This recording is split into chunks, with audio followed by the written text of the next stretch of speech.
Baik, Assalamualaikum warahmatullahi wabarakatuh. Waalaikumsalam Waalaikumsalam. Oke, seperti biasa nanti mikrofonnya bisa dinonaktifkan ya. Saya akan mulai. Baik.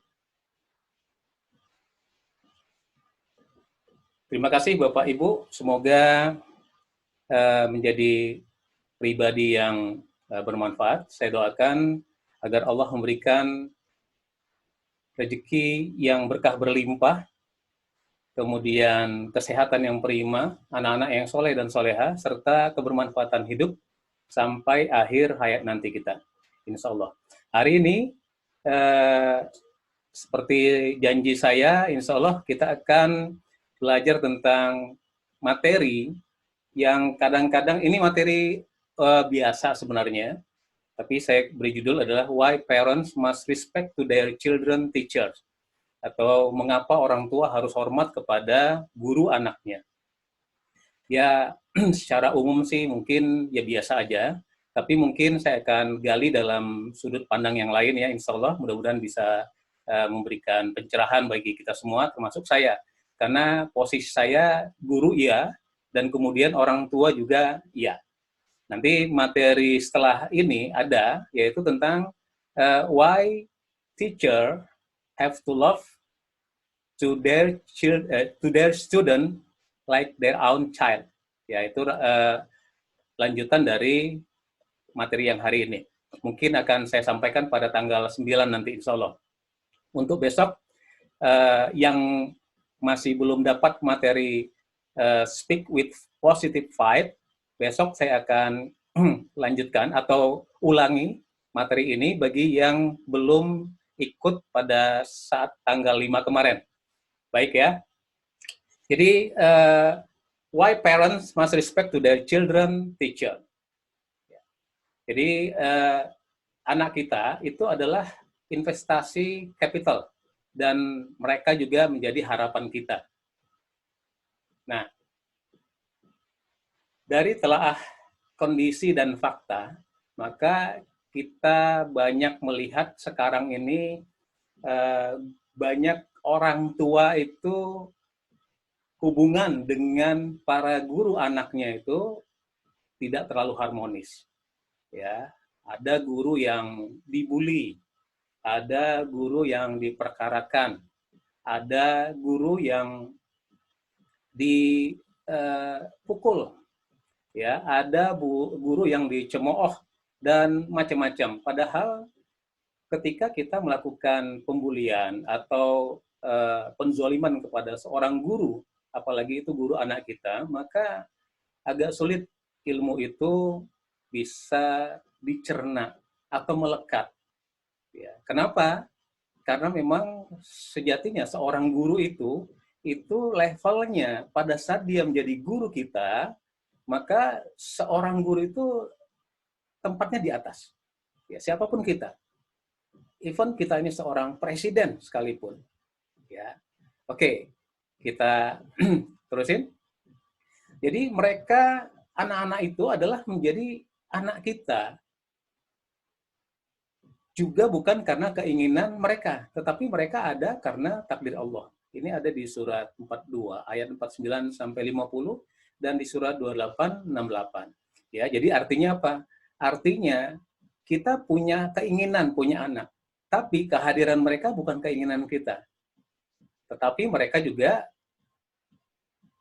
di sini itu hanya karena takdir Allah. Ya. Baik, saya terusin. Nah, anak-anak adalah takdir Allah secara amanah dan sebagai amanah dan cobaan bagi orang tuanya. Maka karena itu amanah, ayo jangan hianati amanah. Jadikan cobaan untuk berserah diri hanya kepada Allah. Ini surat Al-Anfal 27-28. Nanti jangan khawatir, materi ini akan saya share di grup dan Bapak Ibu bisa mencatat atau memperhatikan surat-surat tersebut ya. Nah, amanah apa saja sih sebagai orang tua yang diberikan Allah terhadap anak kita? Ada 3 hal secara umum ya. atau 2 untuk anak laki-laki dan 3 untuk anak perempuan. Kalau kita punya anak laki-laki, maka menafkahi dan mendidik itu adalah amanah utama. Sementara kalau kita punya anak perempuan, ditambah lagi menikahkan, ya, sehingga kemudian mereka terlepas dari tanggung jawab kita. Nah, dilingkari, menafkahi kita nggak akan pelajari, ya, kita tidak akan bahas di sini, tapi kemudian kita akan khususkan dengan mendidik. Kenapa? Karena mendidik itu adalah amanah Allah kepada orang tuanya. Ingat ya, amanah Allah kepada orang tuanya. Nah, karena itu sebagai amanah, maka hendaklah takut kepada Allah orang-orang yang seandainya meninggalkan di belakang mereka anak-anak yang lemah, yang mereka khawatiri kesejahteraan mereka, dan oleh sebab itu hendaklah mereka bertakwa kepada Allah dan hendaklah mereka mengucapkan perkataan yang benar. Dan ini di surat An-Nisa ayat 9. Nah, siapa sih yang bertanggung jawab kalau secara primer itu adalah orang tuanya, tetapi selain orang tua, maka yang terlibat dalam pendidikan anak-anak kita di sini ada, ya mungkin tidak terlalu lumayan ya. Jadi sebagai subjek itu adalah siswa atau anak ya, kalau kita di dunia pendidikan, maka kemudian kaki kirinya itu adalah sekolah.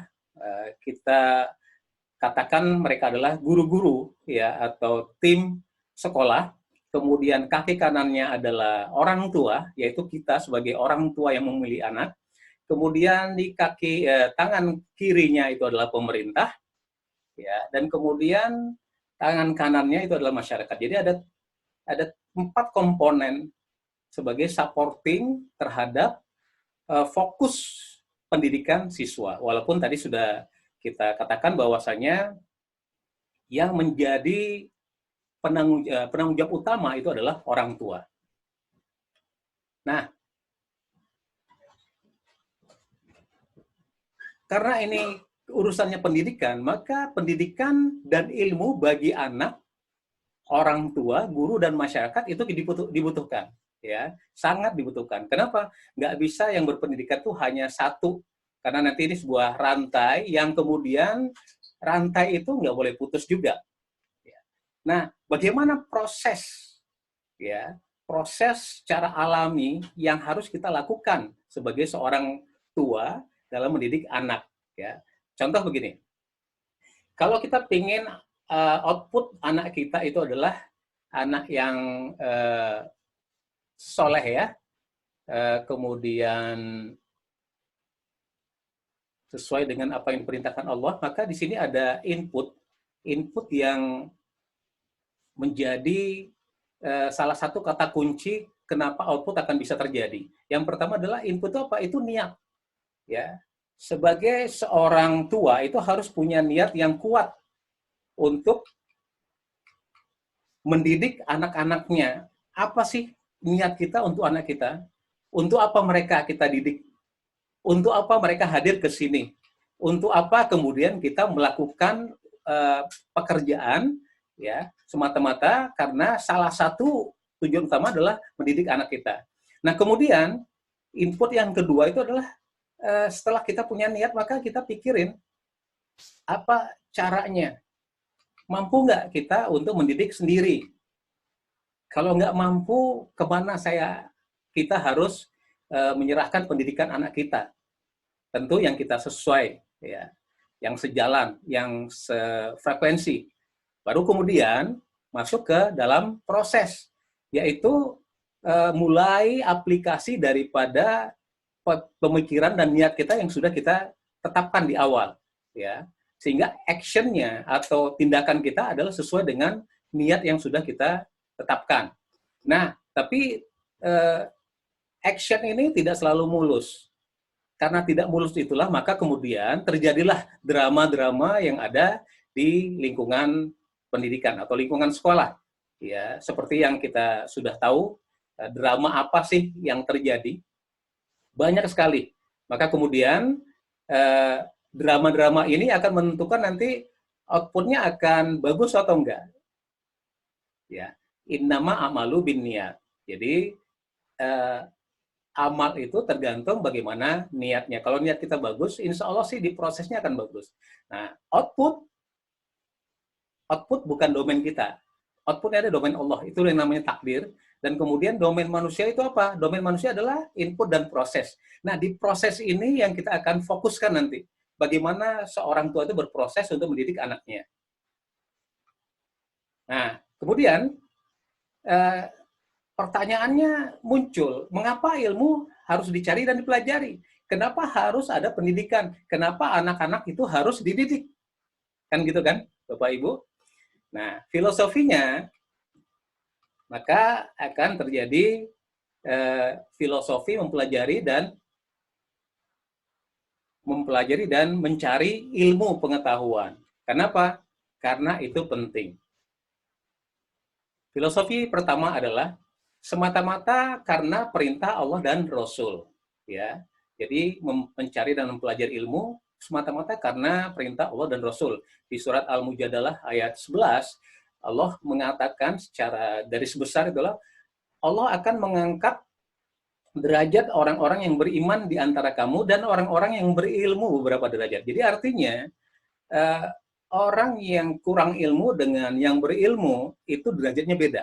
Yang berilmu lebih tinggi derajatnya dibanding yang kurang berilmu. Maka kemudian itu sebabnya kita harus mencari dan mempelajari ilmu.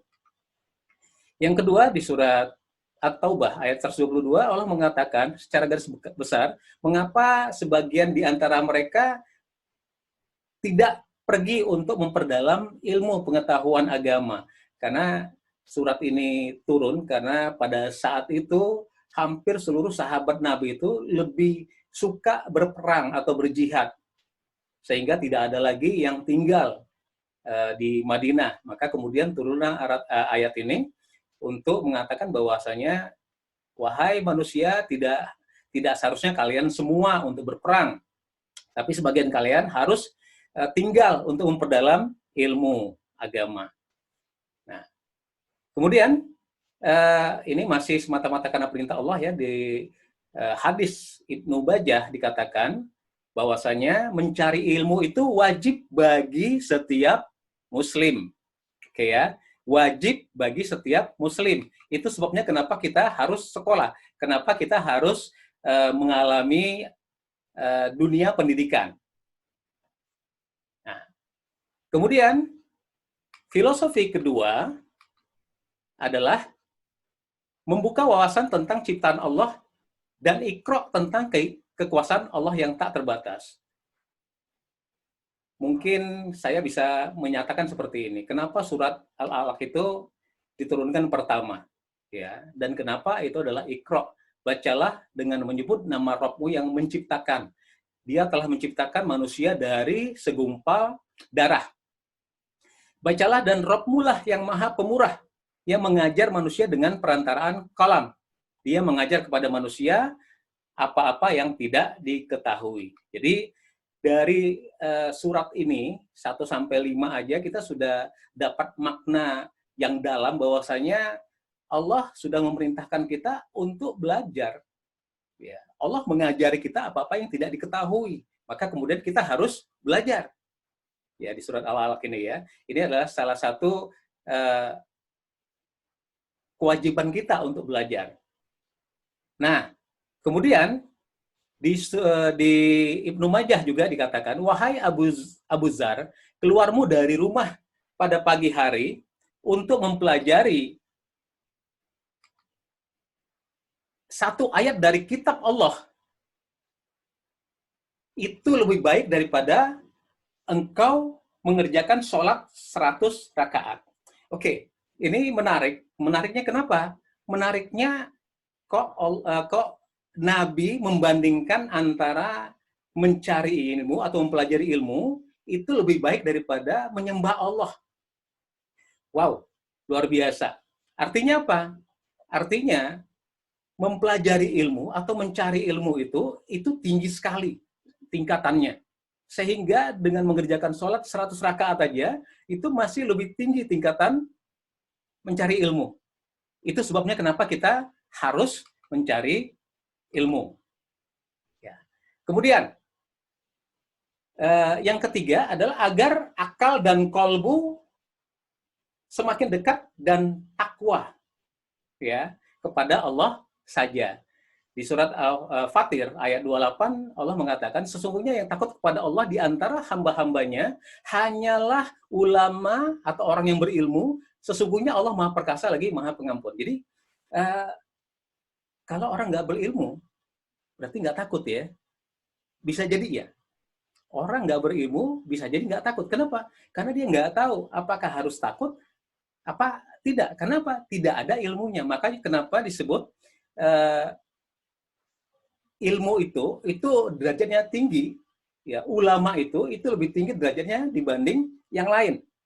Ya, ini adalah Allah yang mengatakan bahwasanya ulama itu adalah orang yang takut kepada Allah. Nah, berikutnya dikatakan di sini supaya ilmu-ilmu itu jadi bagus, maka ada doa-doa yang bisa kita lantunkan ya, kita sampaikan dalam kolbu kita. Ya Allah, berikanlah aku rezeki berupa pemahaman seperti pemahamannya para rasul, hafalan seperti hafalannya para rasul, dan ilham seperti ilhamnya para malaikat muqarrabin. Bisa juga doa yang lain, ya Allah, perlihatkanlah kepada kami bahwa yang hak itu hak, dan beri kami kemampuan untuk menetapinya, dan berikan pengetahuan kepada kami bahwa yang batil itu batil, dan beri kemampuan kepada kami untuk mengingkarinya. Ya, ini 3 filosofi mencari ilmu. Baik Bapak Ibu, tentu kita ingin dong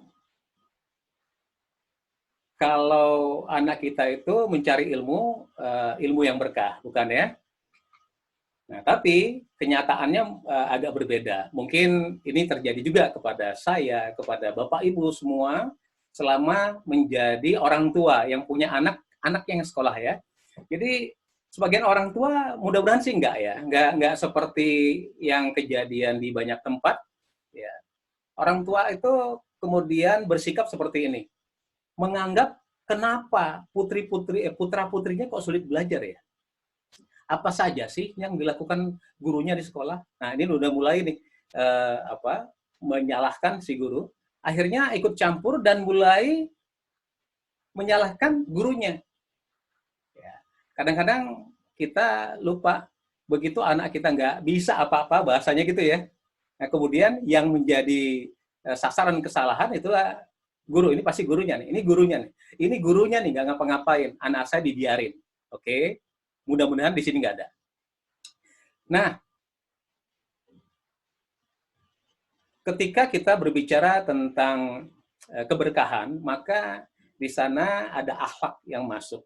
Ya, dahulukan adab sebelum ilmu. Iman sebelum Quran, Quran sebelum ilmu, ilmu sebelum iman sebelum Quran, Quran sebelum adab, adab sebelum ilmu, ilmu sebelum amal. Jadi urutannya seperti itu. Ya. Kisah-kisah tentang kehidupan para ulama dan duduk dalam majelis mereka lebih aku sukai dari mempelajari banyak ilmu. Karena kisah-kisah itu penuh dengan ketinggian adab dan akhlak. Itu yang dikatakan oleh Imam Hanafi. Imam Hanafi ini bukan orang biasa ya, dia adalah imam mazhab, sama seperti Imam Syafi'i, Imam Malik, dan Imam Hambali. Jadi artinya apa? Dia katakan begini, aku lebih suka duduk bersama para alim ulama dan mempelajari akhlak mereka daripada mempelajari ilmu. Nah, artinya apa? Sebelum mempelajari ilmu, adabnya dulu yang dipelajari. Ya, sehingga apa? Supaya nanti ilmu yang dipelajari itu berkah. Nah, ada pencari dan mempelajari ilmu. Nah, kita masuk ke dalam konsepsi Islam. Bagaimana sih adab mencari dan pelajari ilmu? Nah, yang pertama, ini banyak sekali sebetulnya. Saya hanya sampaikan hanya beberapa. Yang pertama tentu karena kita sebagai muslim, kita diciptakan oleh Allah Subhanahu wa taala, ada pertama adalah ya ingat Allah lah. Sebut namanya, bismillahirrahmanirrahim. Apapun kegiatan kita dimulai dari sana. Sehingga anak-anak kita nanti juga sebelum belajar, sebelum apapun yang dilakukan, maka nama Allah itu lebih didahulukan. Bismillahirrahmanirrahim. Dengan menyebut nama Allah yang maha pemurah dan maha penyayang. Setiap perkataan atau perkara yang mempunyai nilai kebaikan, tetapi tidak dibuka dengan menyebut nama Allah, maka akan sia-sia. Itu kata Imam Ahmad. Ya. Nah, yang kedua adalah dalam adab ini ya, agungkan guru dan kemudian agungkan ilmu. Ya, ada dua hal ini, ilmu dan guru itu sama tingginya. Kalau kita mengagungkan ilmu, maka kita mengagungkan guru juga. Apa kata Ali bin Abi Thalib? Ya, mungkin Bapak Ibu tahulah siapa Ali bin Abi Thalib ya. Dia adalah khalifah keempat, Khulafaur Rasyidin. Ya, ponakannya Nabi Muhammad SAW. Saya rela menjadi hamba sahaya orang yang telah mengajariku satu huruf, terserah padanya, saya mau dijual, dimerdekakan, atau tetap menjadi hamba sahayanya. Wow, luar biasa. Ali bin Abi Thalib rela menjadi hamba sahaya orang yang mengajarinya satu huruf. Terserah orang itu mau menjualnya, atau dimerdekakan, atau tetap menjadi hamba sahaya. Nah, ini ketinggian ilmu yang sudah diadaptasi, yang sudah diaplikasikan oleh para alim ulama zaman dulu ya. Nah, kemudian apalagi, wahai anak-anakku, nah ini ada sebuah kisah. Nanti setelah kisah ini, kita akan tutup dulu sebentar, karena ini sudah masa 35 menit, hampir 40. Setelah itu nanti kami akan kirimkan lagi linknya dan kita akan lanjutkan pembahasannya. Ya, Bapak Ibu ya. Nah, setelah ini ya. Jadi dalam satu kisah itu ada seorang khalifah yang disebut adalah Khalifah Sulaiman. Ya, Khalifah Sulaiman ini adalah khalifah yang hidup sesudah Khalifah Umar bin Abdul Aziz yang terkenal itu. Ya, dan dia punya anak. Dan kemudian anaknya ini akan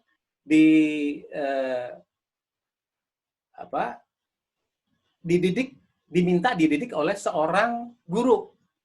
Nah, gurunya itu adalah Atha bin Abi Rabbah. Atha bin Abi Rabbah ini, mohon maaf, fisiknya nggak bagus, wajahnya jelek, ya. Tapi apa yang dikatakan oleh Sulaiman bin Abdul Malik? Ya. Wahai anak-anakku, bertakwalah kepada Allah, dalamilah ilmu agama. Demi Allah, belum pernah aku merasakan atau mengalami posisi serendah ini, melainkan di hadapan hamba ini, yaitu Atha bin Abi Rabbah. Contoh-contoh yang saya sampaikan tadi adalah itu bukan orang-orang biasa semua ya. Itu adalah khalifah, orang-orang penting semua. Dan begitu tingginya mereka menghargai sebuah ilmu pengetahuan. Dan mereka rela untuk merendahkan diri karena itu. Baik Bapak, Ibu, saya sudahi dulu sementara ya pembahasan ini. Nanti kita akan lanjutkan setelah kemudian sudah saya kirimkan lagi link berikutnya. Baik ya Bapak Ibu, terima kasih. Assalamualaikum warahmatullahi wabarakatuh.